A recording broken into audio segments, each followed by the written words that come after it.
Hello and welcome to the first Raider Nation Times article brought to you by myself, Dave Wilson, from across the pond here in the UK.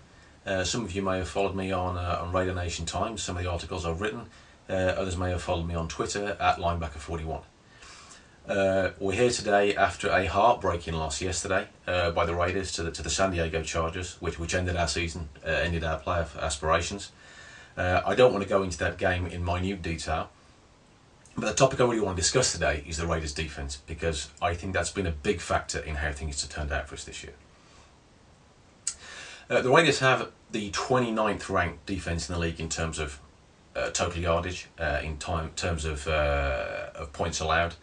They have the 32nd, the dead last ranked defence in terms of yards conceded per rush at 5.1 yards.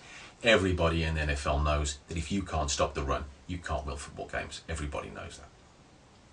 But it's not that the Raiders haven't got some good players. They've got some outstanding players on defence. Richard Seymour went to the Pro Bowl this year. Tommy Kelly was a Pro Bowl alternate. Cameron Wimbley has played really well. He signed a $47 million contract before the season started. Michael Huff was second team All-Pro last year and a $32 million contract. And Tivon Branch is probably playing as well as any safety in the league. So it's not like we don't have the good players.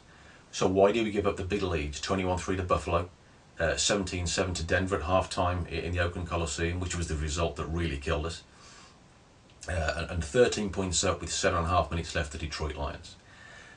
Which is an interesting game because Hugh Jackson came out with a comment there when Calvin Johnson caught a pass 50, 60 yards downfield over Orlando McClain, that this was not a scheme thing.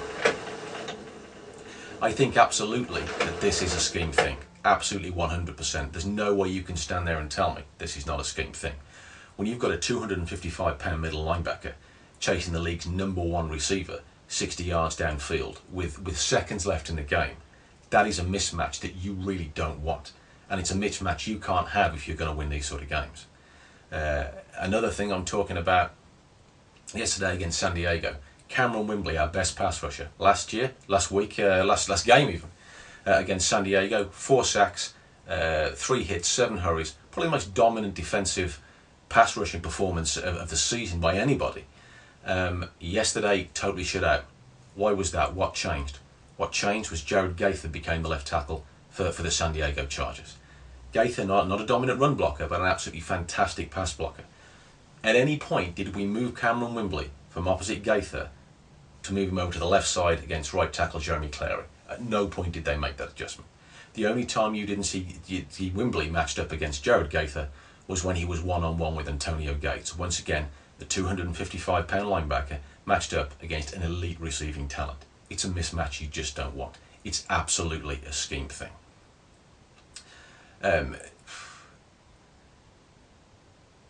Lito Shepherd has again and again been beaten at right cornerback for the Raiders. This is a guy who on 3rd down and 3 gives a receiver a 9-yard cushion, and they wonder why you pick up first downs. And yet you've got a guy sat as a nickelbacker on the sideline, DeMarcus Van Dyke, who's shown real promise, but they don't change it up. They just carry on, get beaten again and again and again. If it comes down to a scheme thing, then it's really a defensive coordinator thing. And that defensive coordinator is Chuck Bresnan. Now, everybody in the Raider Nation knows Chuck Bresnan's name because everybody is calling for him to go. And that's rightly so.